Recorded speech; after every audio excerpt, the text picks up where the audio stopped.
The Assembly will now hear an address by His Excellency Muhammad Yunus, Chief Advisor of the Interim Government of the People's Republic of Bangladesh. I request protocol to escort His Excellency and invite him to address the Assembly.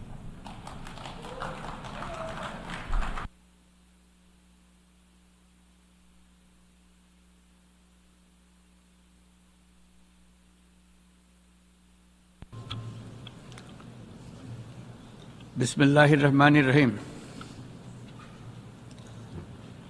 মাননীয় সভাপতি, জাতিসংঘের সাধারণ পরিষদের সভাপতি নির্বাচিত হওয়ায় প্রথমেই আপনাকে আন্তরিক অভিনন্দন জানাচ্ছি। আমি আশ্বস্ত করছি যে আপনার এই দায়িত্ব পালনকালে বাংলাদেশ প্রতিনিধি দল আপনাকে পূর্ণাঙ্গ সহযোগিতা প্রদান করবে। জাতিসংঘের ম্যান্ডেটকে সমুন্নত রেখে বৈশ্বিক সংকটসমূহ নিরসনে মহাসচিব অ্যান্টোনিও গুতেরেসের দৃঢ় প্রতিজ্ঞ সাফল্যমণ্ডিত নেতৃত্বের জন্য তাকেও জানাই আন্তরিক সাধুবাদ। সামিট অব দ্য ফিউচার আয়োজনে আমি মহাসচিবের দূরদর্শী ভূমিকার বিশেষ প্রশংসা করছি। সম্মেলনে যে pact for the future and declaration on future generations সর্বসম্মতভাবে গৃহীত হয়েছে, তা এজেন্ডা 2030 পরবর্তী বৈশ্বিক উন্নয়ন কর্মপন্থা নির্ধারণে বিশেষ সহায়ক হবে বলে আমি মনে করি। বাংলাদেশ বিশ্বাস করে যে এই সম্মেলনের অর্জন বৈশ্বিক সমৃদ্ধি অর্জনের জন্য আমাদের সবার অভিপ্রায় ও সহযোগিতা কাঠামো প্রণয়নে দিক নির্দেশক হিসেবে কাজ করবে। এই জুলাই আগস্ট মাসে বাংলাদেশে যে যুগান্তকারী পরিবর্তন সংগঠিত হয়েছে তার প্রেক্ষিতেই আজ আমি বিশ্ব সম্প্রদায়ের এই মহান সংসদে উপস্থিত হতে পেরেছি। আমাদের গণমানুষের, বিশেষ করে তরুণ সমাজের অফুরন্ত শক্তি আমাদের বিদ্যমান রাষ্ট্র কাঠামো ও প্রাতিষ্ঠানিক আয়োজনগুলো আমূল রূপান্তরের এক নতুন সম্ভাবনার দ্বার উন্মোচন করেছে। আমাদের ছাত্র ও যুব সমাজের আন্দোলন প্রথম দিকে মূলত ছিল বৈষম্য বিরোধী আন্দোলন, পর্যায়ক্রমে তা গণ আন্দোলনের রূপ নিয়েছে। এরপর সারা পৃথিবী অবাক বিস্ময়ে দেখেছে কিভাবে সমগ্র বাংলাদেশের মানুষ একনায়কতন্ত্র, নিপীড়ন, বৈষম্য, অবিচার ও দুর্নীতির বিরুদ্ধে রাজপথ ও সামাজিক যোগাযোগের মাধ্যমে দৃঢ়ভাবে রুখে দাঁড়িয়েছিল। আমাদের ছাত্র জনতা তাদের অদম্য সংকল্প ও প্রত্যয়ের মাধ্যমে একটি স্বৈরাচারী ও অগণতান্ত্রিক শাসন ব্যবস্থা থেকে আমাদের মুক্তি এনে দিয়েছে। তাদের এই সংকল্পের মধ্যেই আমাদের দেশের ভবিষ্যৎ নিহিত।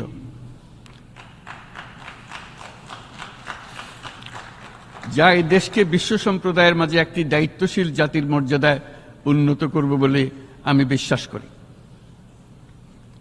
এই গণ আন্দোলন রাজনৈতিক অধিকার ও উন্নয়নের সুবিধাবঞ্চিত বাংলাদেশের আপামর জনসাধারণকে ঐক্যবদ্ধ করেছে। বাংলাদেশের মানুষ উন্নয়ন কর্মকাণ্ডকে অন্তর্ভুক্তিমূলক অংশীদারিত্ব রূপে দেখতে চেয়েছিল। আমাদের জনগণ একটা ন্যায্য, অন্তর্ভুক্তিমূলক ও কার্যকর গণতন্ত্রের জন্য লড়াই করেছে, যার জন্য আমাদের নতুন প্রজন্ম জীবন উৎসর্গ করেছে। আমাদের এই তরুণরা যে প্রজ্ঞা, সাহস ও প্রত্যয় দেখিয়েছে তা আমাদের অভিভূত করেছে, সারা বিশ্ববাসীকে অভিভূত করেছে। বন্দুকের গুলি উপেক্ষা করে বুক পেতে দাঁড়িয়ে গিয়েছিল আমাদের এই তরুণরা। অবৈধ রাষ্ট্র ক্ষমতার বিরুদ্ধে প্রবলভাবে সোচ্চার হয়েছিল আমাদের তরুণ তরুণীরা, স্কুল পড়ুয়া কিশোর কিশোরীরা। তারা নিঃসঙ্গ চিত্তে উৎসর্গ করেছিল তাদের জীবন। শত শত মানুষ চিরতরে হারিয়েছে তাদের দৃষ্টিশক্তি। আমাদের মায়েরা, দিনমজুরিরা ও শহরের অগণিত মানুষ তাদের সন্তানদের কাঁধে কাঁধ মিলিয়ে নেমেছিল রাজপথে। তপ্ত রোদ, বৃষ্টি, মৃত্যু ভয়কে তোয়াক্কা না করে তারা সত্য ও ন্যায়সঙ্গত আকাঙ্ক্ষার বিরুদ্ধে দীর্ঘকালব্যাপী রাষ্ট্রযন্ত্রকে পরিচালনা করার অশুভ ষড়যন্ত্রকে পরাভূত করেছিল। জনগণের এই আন্দোলনে আমাদের জানা মতে প্রায় 800-এরও বেশি জীবন আমরা হারিয়েছি স্বৈরাচারী শক্তির হাতে। উদারনীতি, বহুত্ববাদ ও ধর্মনিরপেক্ষতার উপর মানুষের গভীর বিশ্বাস থেকেই বাংলাদেশ রাষ্ট্রের অভ্যুদয় হয়েছিল। 1971 সালে যে মূল্যবোধকে বুকে ধারণ করে আমাদের গণমানুষ যুদ্ধ করেছিল, সেই মূল্যবোধকে বহু বছর পরে আবার জেনারেশন জি, যে প্রজন্ম জি, নতুনভাবে আমাদেরকে দেখতে শিখিয়েছে। এরকমটি আমরা দেখেছিলাম 1952 সালের ভাষা আন্দোলনে, বাংলাকে মাতৃভাষা হিসেবে প্রতিষ্ঠার সময়। বাংলাদেশের এই অভ্যুত্থান আগামী দিনগুলোতে বিশ্বের বিভিন্ন প্রান্তে মানুষকে মুক্তি ও ন্যায় বিচারের পক্ষে দাঁড়াতে প্রেরণা যোগাবে। আমাদের মুক্তি ও গণতান্ত্রিক আকাঙ্ক্ষাকে বাস্তবে রূপ দিতে আমি তাই আজ বিশ্ব সম্প্রদায়কে আমাদের নতুন বাংলাদেশের সঙ্গে সম্পৃক্ত হওয়ার উদাত্ত আহ্বান জানাচ্ছি। মাননীয় সভাপতি, যে রাষ্ট্র কাঠামো দুঃসহ হয়ে গেছে তার পুনর্গঠনের জন্য আমাদের তরুণরা, দেশের আপামর জনসাধারণ একমত হয়ে আমার এবং আমার উপদেষ্টা পরিষদের উপর আস্থা রেখে সরকার পরিচালনার এক মহান দায়িত্ব আমাদের উপর ন্যস্ত করেছে। এই দায়িত্ব গ্রহণের পর আমরা গভীর বিস্ময় ও হতাশার সঙ্গে মুখোমুখিভাবে দেখতে পাচ্ছি কিভাবে সর্বগ্রাসী দুর্নীতি একটি কার্যকর গণতান্ত্রিক ব্যবস্থাকে ধ্বংসস্তূপে পরিণত করেছে, কিভাবে রাষ্ট্রের মূল প্রতিষ্ঠানগুলোকে নির্মমভাবে দলীয়করণের আবর্তে বন্দী করে রাখা হয়েছিল, কিভাবে জনগণের অর্থকে লুটপাট করা হয়েছিল, কিভাবে একটি বিশেষ স্বার্থান্বেষী গোষ্ঠী সমস্ত ব্যবসা বাণিজ্যকে অন্যায়ভাবে নিজেদের হাতে কুক্ষিগত করে দেশের সম্পদ অবাধে বিদেশে পাচার করে দিয়েছে। এক কথায়, কিভাবে প্রত্যেকটি পর্যায়ে ন্যায়, নীতি ও নৈতিকতা অদৃশ্য হয়ে গিয়েছিল। এরকম এক অবস্থার দেশকে পুনর্গঠন এবং জনগণের কাঙ্ক্ষিত রাষ্ট্র ব্যবস্থা প্রতিষ্ঠিত করার জন্য আমাদের উপর দায়িত্ব প্রদান করা হয়েছে। অতীতের ভুলগুলোকে সংশোধন করে একটা প্রতিযোগিতামূলক ও শক্তিশালী অর্থনীতি এবং ন্যায়ভিত্তিক সমাজ ব্যবস্থা গড়ে তোলাই এই মুহূর্তে আমাদের মূল লক্ষ্য। বর্তমান পরিবর্তিত পরিস্থিতিতে সকল রাজনৈতিক দল এখন স্বাধীনভাবে তাদের মতামত প্রকাশ করতে পারছে। যে সব ব্যক্তি বা প্রতিষ্ঠান রাষ্ট্রীয় কাজ ও সিদ্ধান্ত গ্রহণ করার প্রক্রিয়ায় সম্পৃক্ত, তাদের প্রত্যেকের জবাবদিহিতা নিশ্চিত করাই আমাদের অগ্রাধিকার। আমরা মানুষের মৌলিক অধিকারকে সমুন্নত ও সুরক্ষিত রাখতে দৃঢ়প্রতিজ্ঞ। আমাদের দেশের মানুষ মুক্তভাবে কথা বলবে, ভয়ভীতি ছাড়া সমাবেশ করবে, তাদের পছন্দের ব্যক্তিকে ভোট দিয়ে নির্বাচিত করবে, এটাই জাতির আকাঙ্ক্ষা এবং এটাই আমাদের লক্ষ্য। বিচার বিভাগের স্বাধীনতা সংরক্ষণ ও সাইবার ডোমেইন সহ গণমাধ্যমের স্বাধীনতা সুসংহতকরণে আমরা প্রতিজ্ঞাবদ্ধ। আমাদের একজন কৃষক বা একজন শ্রমিকের সন্তানও যেন সমাজের সর্বোচ্চ শিখরে পৌঁছতে পারে, সেই লক্ষ্যে বিশালকার অবকাঠামো নির্মাণের বদলে স্বাস্থ্য ও শিক্ষা খাতে বরাদ্দ বৃদ্ধির আমরা গুরুত্ব আরোপ করছি।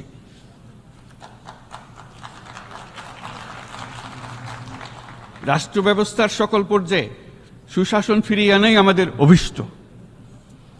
বাংলাদেশে যেসব আন্তর্জাতিক, আঞ্চলিক এবং দ্বিপাক্ষিক চুক্তির পক্ষভুক্ত, সেগুলো প্রতিপালনে আমাদের সরকার বদ্ধপরিকর।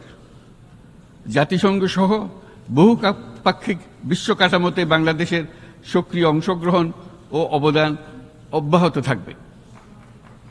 পারস্পরিক শ্রদ্ধাবোধ, মর্যাদা ও স্বার্থরক্ষণের ভিত্তিতে বাংলাদেশ বিশ্বের সকল রাষ্ট্রের সাথে বন্ধুত্বপূর্ণ সম্পর্ক বজায় রাখবে।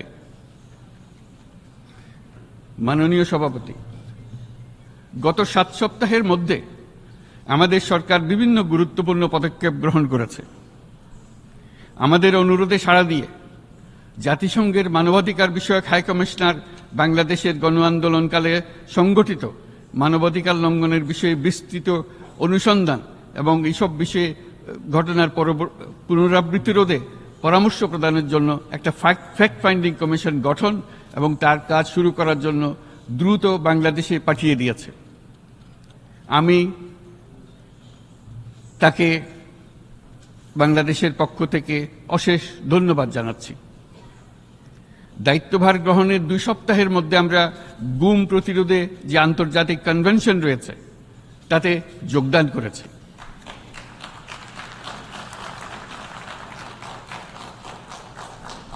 এর আশু বাস্তবায়নের জন্য প্রয়োজনীয় দেশীয় আইন ও বিধি প্রণয়নে আমরা এখন প্রক্রিয়া শুরু করেছি। বাংলাদেশে গত 1.5 দশকে যে সমস্ত গুমের অভিযোগ রয়েছে সেগুলো তদন্ত করার জন্য একটি তদন্ত কমিশন এই মুহূর্তে কর্মরত আছে। মানুষের আস্থা, আত্মবিশ্বাস ফিরিয়ে আনতে এবং নির্মম অতীত যেন আর ফিরে না আসে কোনোদিন, সেই জন্য আমরা কিছু সুনির্দিষ্ট খাতে সংস্কারকে অগ্রাধিকার দিয়েছি। সেই লক্ষ্যে আমরা বিদ্যমান নির্বাচন ব্যবস্থা, সংবিধান, বিচার ব্যবস্থা, জনপ্রশাসন, আইন শৃঙ্খলা ব্যবস্থা সংস্কারের জন্য স্বাধীন কমিশন গঠন করেছি। সংবাদপত্র ও গণমাধ্যমের সংস্কারের জন্যও পৃথক কমিশন সহ আরও কয়েকটি বিশেষ বিষয়ে কমিশন গঠন প্রক্রিয়াধীন রয়েছে। ব্যবসা বাণিজ্যে অনুকূল পরিবেশ সৃষ্টির লক্ষ্যে আমরা ব্যাংক ও আর্থিক খাতের ব্যাপক সংস্কারের উদ্যোগ গ্রহণ করেছি। কোনো বিদেশি ব্যবসা বা বিনিয়োগ যেন ক্ষতিগ্রস্ত না হয় তা নিশ্চিত করতে আমরা বদ্ধপরিকর। এইসব সংস্কার যেন টেকসই হয়, দীর্ঘমেয়াদে নিশ্চিত করতে এবং অবাধ ও নিরপেক্ষ অংশগ্রহণমূলক নির্বাচনের জন্য উপযোগী পরিবেশ সৃষ্টি করতে আমরা কাজ করে যাচ্ছি। গণতন্ত্র, আইনের শাসন, সমতা, সমৃদ্ধি অর্জনের মাধ্যমে একটি ন্যায়ভিত্তিক সমাজ হিসেবে আত্মপ্রকাশের অভিপ্রায় বাস্তবায়নে আমি বাংলাদেশের প্রতি আন্তর্জাতিক সম্প্রদায়ের সমর্থন ও গভীরতর সম্পর্ক গঠন করার জন্য আহ্বান জানাচ্ছি।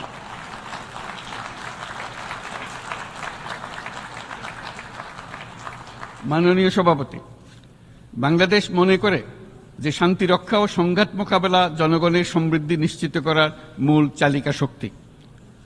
সাম্প্রতিক বিপ্লবকালে আমাদের ইতিহাসের সবচেয়ে কঠিনতম সময়ে জনগণের মুক্তির আকাঙ্ক্ষা পূরণে তাদের পাশে দৃঢ়ভাবে দাঁড়িয়ে আমাদের সাহসী সশস্ত্র বাহিনী সমূহ আরও একবার শান্তির প্রতি তাদের অঙ্গীকার প্রমাণ করেছে।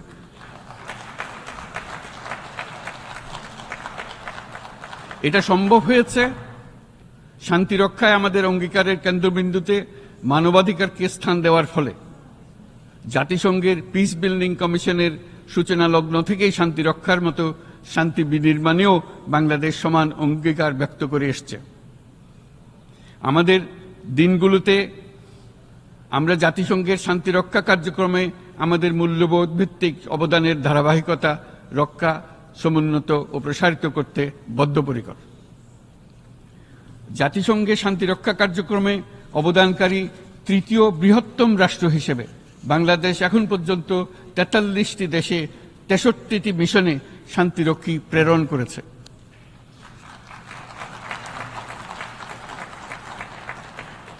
বসনিয়া থেকে শুরু করে কঙ্গো পর্যন্ত বিশ্বের বিভিন্ন প্রান্তে এসব মিশনে দায়িত্ব পালনকালে 168 জন বাংলাদেশি শান্তিরক্ষী নিজেদের জীবন বিসর্জন দিয়েছে।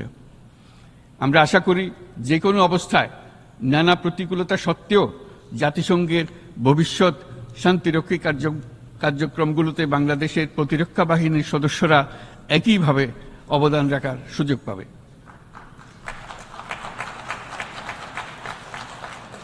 মাননীয় সভাপতি, আমাদের সকলের বাসস্থান এই পৃথিবী বৈশ্বিক অগ্রাধিকারগুলোকে সঠিকভাবে নির্ণয় করতে আগ্রহী।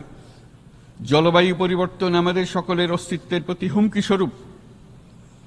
এই গ্রীষ্মে সর্বকালের রেকর্ড ভঙ্গকারী তাপদাহ আমাদের জলবায়ুজনিত পরিবর্তনের কথা স্পষ্টভাবে স্মরণ করিয়ে দিয়েছে। আমাদের যা প্রয়োজন তা হলো জলবায়ু সম্পর্কিত ন্যায় বিচার, যাতে করে দায়িত্বজ্ঞানহীন সিদ্ধান্ত, উদাসীন আচরণ কিংবা এর মাধ্যমে সাধিত ক্ষতির বিষয়ে যারা সংশ্লিষ্ট তাদের দায়বদ্ধ করা যায়। জলবায়ু পরিবর্তনজনিত দীর্ঘমেয়াদী প্রভাবগুলো অপূরণীয় ক্ষতির কারণ হয়ে দাঁড়িয়েছে। আমরা জীব বৈচিত্র্য হারিয়ে ফেলছি। প্যাথোজেনের পরিবর্তনের ফলে নতুন রোগ বাড়ছে। কৃষিক্ষেত্রে চাপ বাড়ছে ক্রমাগতভাবে। পানি সম্পদ ঝুঁকিতে ফেলছে আমাদের বাসযোগ্যতাকে। সমুদ্র পৃষ্ঠের উচ্চতা বৃদ্ধি এবং লবণাক্ততা আমাদের ক্ষতি করছে প্রতিনিয়ত। ঘূর্ণিঝড়ের সংখ্যা ও মাত্রা বৃদ্ধির কারণে যেই ক্ষতি হচ্ছে তাকে উপেক্ষা করার সুযোগ নেই। ক্ষুদ্র কৃষক, প্রান্তিক পর্যায়ে জীবিকা অন্বেষণকারীরা জলবায়ু পরিবর্তনজনিত ঝুঁকির মুখোমুখি হচ্ছে সবচেয়ে বেশি। আমি আজ এই বিশ্ব সভায় যখন কথা বলছি তখন বাংলাদেশের পূর্বাঞ্চলে 50 লাখেরও অধিক মানুষ তাদের জীবদ্দশায় হওয়া সবচেয়ে ভয়াবহ বন্যা মোকাবেলা করে যাচ্ছে। মহাসচিব গুতেরেস আমাদেরকে দেখিয়েছেন যে বিদ্যমান পরিক্রমা অব্যাহত থাকলে বিশ্বের গড় তাপমাত্রা 2.7 ডিগ্রি সেলসিয়াস বৃদ্ধির দিকে অগ্রসর হতে থাকবে। তাই বাংলাদেশের মতো জলবায়ু ঝুঁকিতে থাকা দেশগুলোতে অভিযোজনের জন্য ব্যাপক বিনিয়োগের আহ্বান জানাচ্ছি।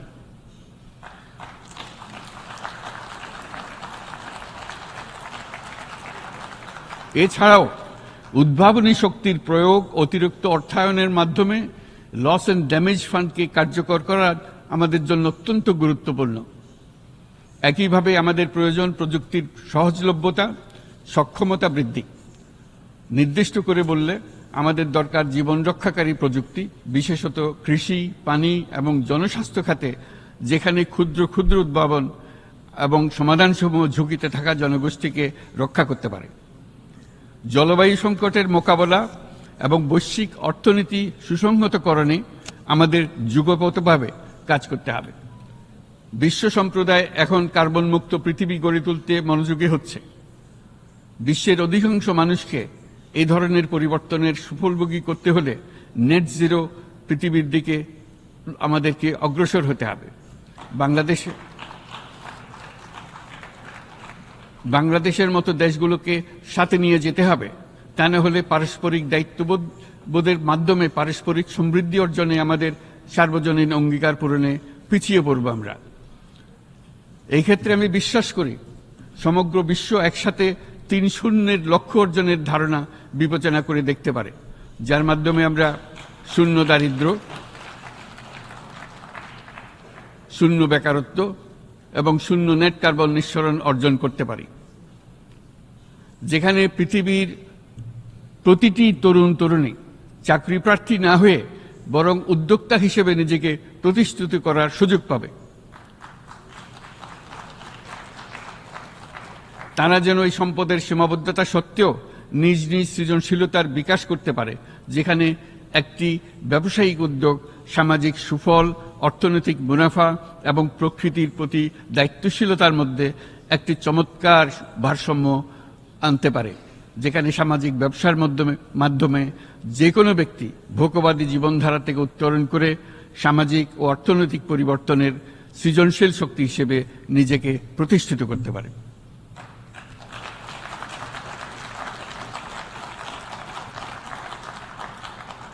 এই সময়ে তাই প্রয়োজন উন্নত উন্নয়নশীল সকল দেশসমূহ এবং বিভিন্ন অংশীদারদের মধ্যে নতুন দৃষ্টিভঙ্গি, নতুন মূল্যবোধ এবং নতুন একতা। সামগ্রিকভাবে এই লক্ষ্য অর্জনে জাতিসংঘ ব্যবস্থা, জাতীয় আঞ্চলিক পর্যায়ে সরকারসমূহ, সকল ব্যবসা প্রতিষ্ঠান, বেসরকারি অংশীজন এবং দাতব্য সংস্থাগুলোকে একসঙ্গে কাজ করতে হবে। আমাদের অর্থনৈতিক কাঠামোতে সামাজিক ব্যবসাকে স্থান দিলেই নিচের অর্ধেকাংশ মানুষের জীবনে তা বিরাট পরিবর্তন আনতে পারে।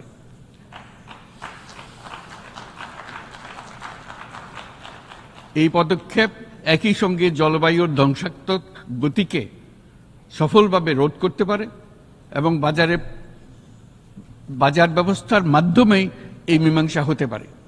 এ বিষয়ে আমি মহাসচিব গুতেরেসের বিশেষ দৃষ্টি আকর্ষণ করছি। মাননীয় সভাপতি, বহুমুখী সংকটে জর্জরিত বর্তমান বিশ্বে যুদ্ধ এবং সংঘাতের ফলে ব্যাপক ভিত্তিতে মানুষের অধিকার খর্ব হচ্ছে।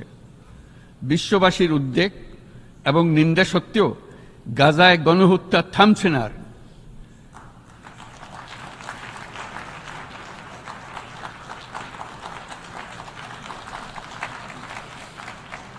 ফিলিস্তিনের মতো বিদ্যমান বাস্তবতা কেবল আরব কিংবা মুসলমানদের জন্যই উদ্বেগজনক নয়, বরং তা সমগ্র মানব জাতির জন্যই উদ্বেগের বিষয়।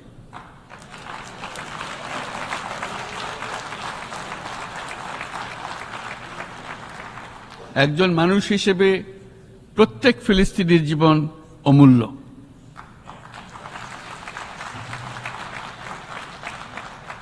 ফিলিস্তিনের জনগণের বিরুদ্ধে যে মানবতা বিরোধী অপরাধ হচ্ছে তার জন্য সংশ্লিষ্ট সকলকে দায়বদ্ধ করতে হবে।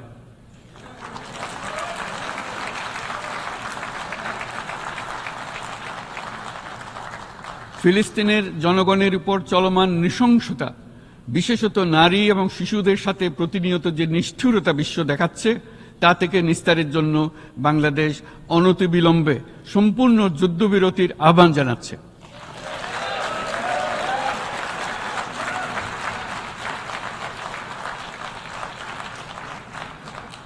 দ্বিরাষ্ট্রভিত্তিক সমাধানেই মধ্যপ্রাচ্যে টেকসই শান্তি আনতে পারবে।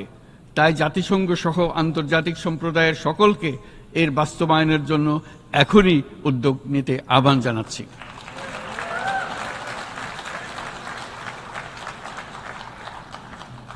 গত 2.5 বছর ধরে ইউক্রেনে চলমান যুদ্ধে বহু মানুষ প্রাণ হারিয়েছে।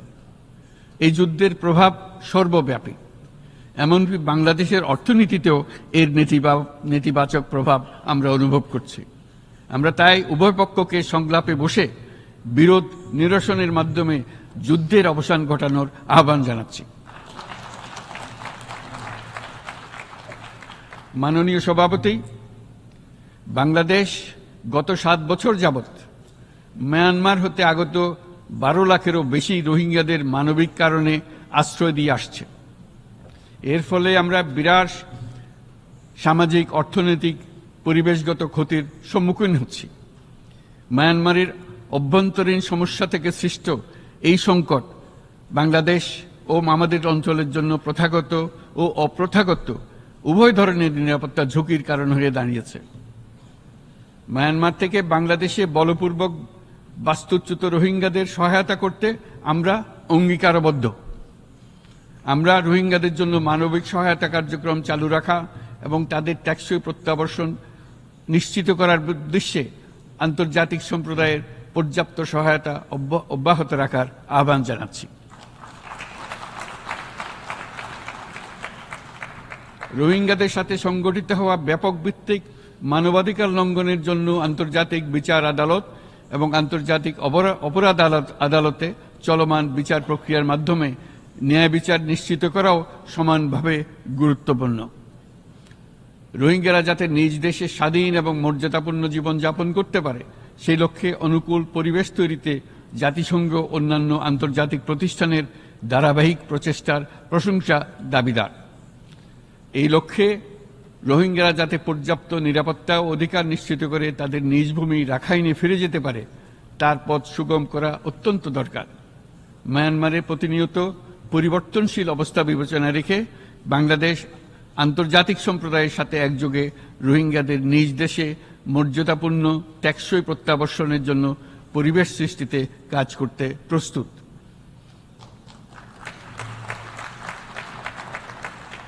মাননীয় সভাপতি, রাজনৈতিক মুক্তি এবং সামাজিক অর্থনৈতিক জাগরণ ব্যতীত শান্তি ও নিরাপত্তা নিশ্চিতে সাফল্য অর্জন করা সম্ভব নয়। প্রায় এক দশক পূর্বে বিশ্ব সম্প্রদায় সর্বসম্মতক্রমে এজেন্ডা 2030 প্রণয়ন করেছিল। আমরা সবাই আমাদের সামষ্টিক আকাঙ্ক্ষা ও বিশ্বাস অর্পণ করেছি এই সার্বজনীন টেকসই উন্নয়ন অভিষ্টগুলো অর্জনে। সার্বিকভাবে মাত্র 17% ও কম লক্ষ্যমাত্রা অর্জন হয়েছে। স্পষ্টতই এই ক্ষেত্রে অনেক উন্নয়নশীল রাষ্ট্র আরও পিছিয়ে আছে। উন্নয়নশীল দেশগুলোকে এসডিজি অর্থায়নের বছরে প্রায় 2.5 থেকে 4 ট্রিলিয়ন মার্কিন ডলারের সমান ঘাটতি মোকাবেলা করতে হচ্ছে। উন্নয়নশীল বিশ্বের ঋণের বোঝা, ক্ষয়িষ্ণু আর্থিক সক্ষমতা এবং জলবায়ু পরিবর্তনের ক্ষতিকর প্রভাবের কারণে বাংলাদেশের মতো দেশগুলিতে বেশি ঝুঁকিতে রয়েছে। আমরা আশা করি উন্নয়নের জন্য অর্থায়ন সংক্রান্ত চতুর্থ আন্তর্জাতিক সম্মেলনে এই ধরনের জটিল এবং কাঠামোগত সমস্যাগুলোর দিকে নজর দেওয়া হবে। বহুপাক্ষিক আর্থিক প্রতিষ্ঠানগুলোকে এমন অভিন্ন লক্ষ্যে নিয়ে যাওয়ার কাজ করতে হবে যাতে সকল রাষ্ট্র সমানভাবে সম্পদ ও সুযোগের ব্যবহার করতে পারে।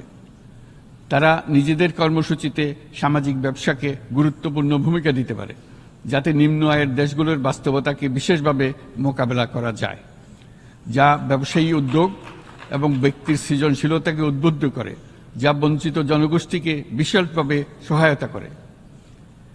এই ক্ষেত্রে অবৈধ অর্থের প্রবাহ এবং উন্নয়নশীল দেশগুলো থেকে সম্পদ পাচার বন্ধ করা অত্যন্ত আবশ্যক। উন্নয়নশীল দেশগুলো থেকে পাচার হয়ে যাওয়া সম্পদ ফেরত আনার জন্য আন্তর্জাতিক সহযোগিতা জোরদার করতে হবে। আমরা আশা করি কর ফাঁকি রোধে আন্তর্জাতিক কর কনভেনশন অতি শীঘ্রই গৃহীত হবে।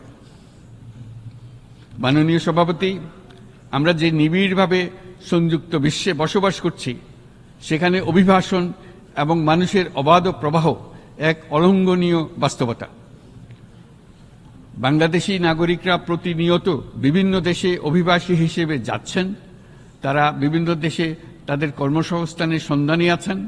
বিশ্বের বিভিন্ন প্রান্তে এই মুহূর্তে প্রায় 1.5 কোটি প্রবাসী বাংলাদেশি আছেন। সকলের জন্য অভিবাসনের উপযোগিতা নিশ্চিত করতে বিশ্ব সমাজকে নিরাপদ, সুশৃঙ্খল এবং নিয়মিত মর্যাদাপূর্ণ অভিবাসনের পথ সুগম করতে হবে।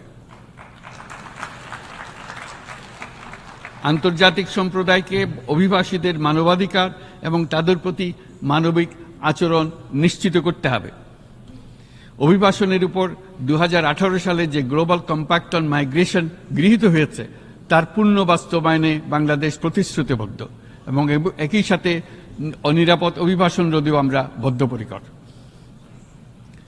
মাননীয় সভাপতি, প্রতি বছর প্রায় 25 লক্ষ তরুণ তরুণী বাংলাদেশের শ্রমবাজারে যুক্ত হচ্ছেন। বাংলাদেশের বিপুল জনশক্তির প্রায় 2/3 তরুণ। এই জনশক্তিকে বর্তমান ও আগামীর জন্য গড়ে তোলা বাংলাদেশের জন্য একটা বড় চ্যালেঞ্জ।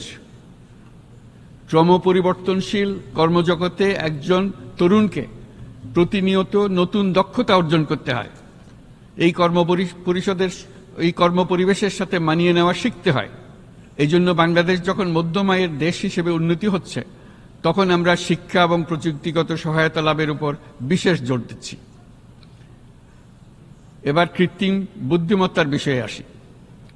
কৃত্রিম বুদ্ধিমত্তার অভাবনীয় বিকাশ এবং এর বহুমাত্রিক প্রয়োগে বাংলাদেশ বিশেষভাবে আগ্রহী। আমাদের তরুণ সমাজ জেনারেটিভ আর্টিফিশিয়াল ইন্টেলিজেন্সের সম্ভাবনা নিয়ে উচ্ছ্বসিত।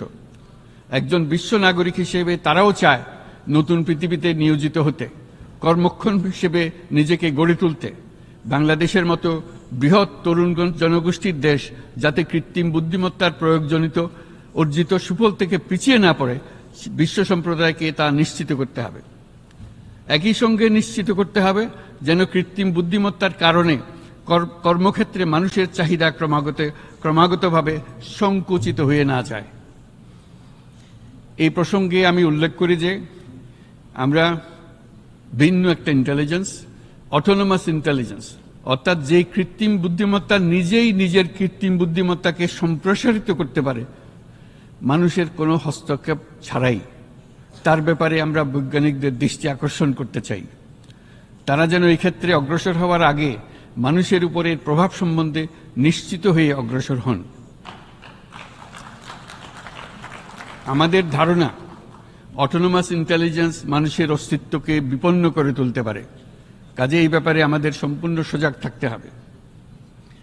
মাননীয় সভাপতি, আমাদের আসলে দরকার নতুন ধরনের সহযোগিতা কাঠামো, যেখানে বৈশ্বিক ব্যবসা ও জ্ঞানের অধিকারী গোষ্ঠী মানুষের চাহিদাগুলোকে যথাযথভাবে অনুধাবন করবে।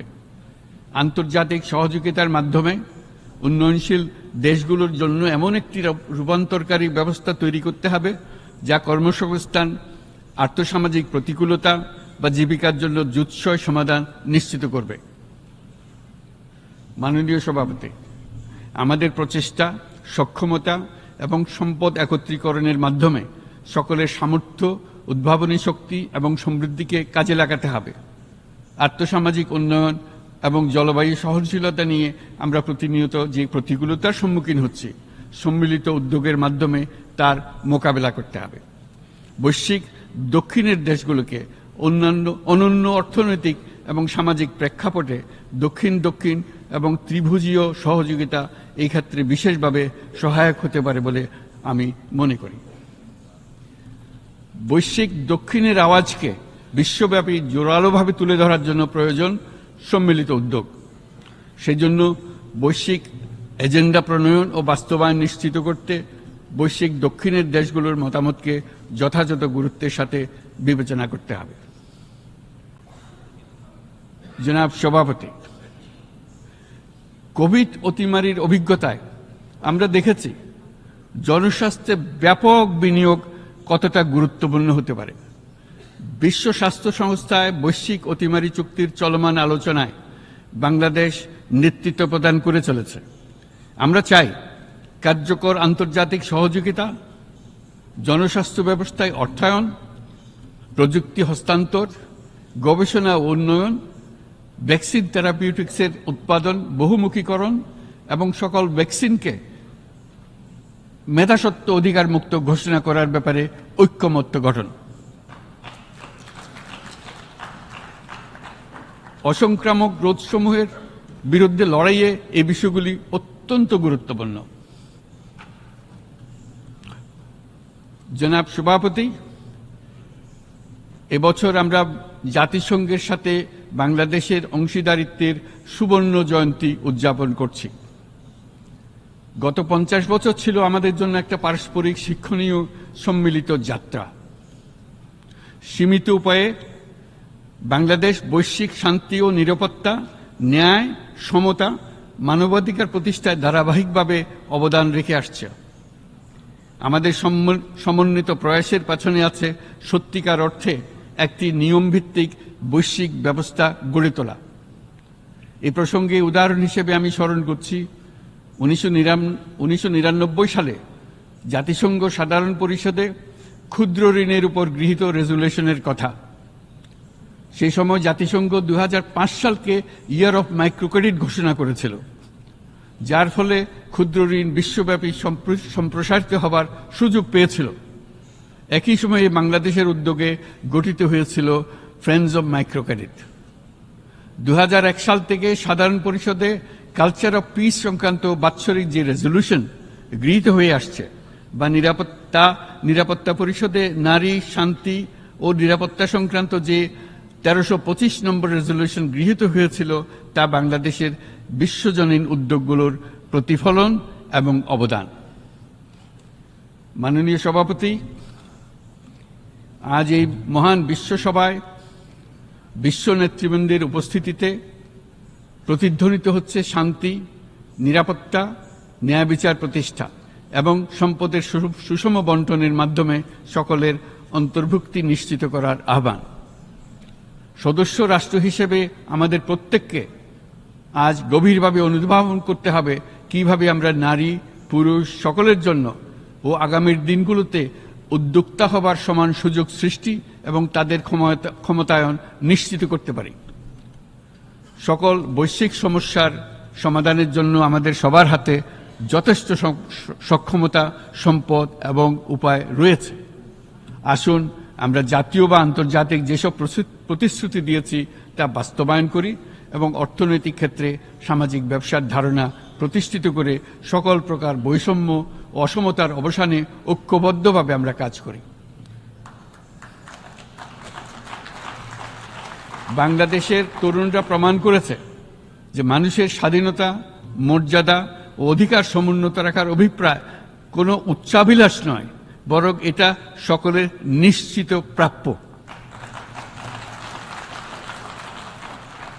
আজ এই মহান সমাবেশে আপনাদের উপস্থিতিতে শান্তি, সমৃদ্ধি ও ন্যায় বিচার নিশ্চিত করতে আন্তর্জাতিক, আঞ্চলিক এবং জাতীয় পর্যায়ে বাংলাদেশে তার ভূমিকাকে ক্রমাগতভাবে জোরদার করার নিশ্চয়তা দিচ্ছে। আজ আপনাদের সবাইকে শুভেচ্ছা জানাচ্ছি, ধন্যবাদ জানাচ্ছি।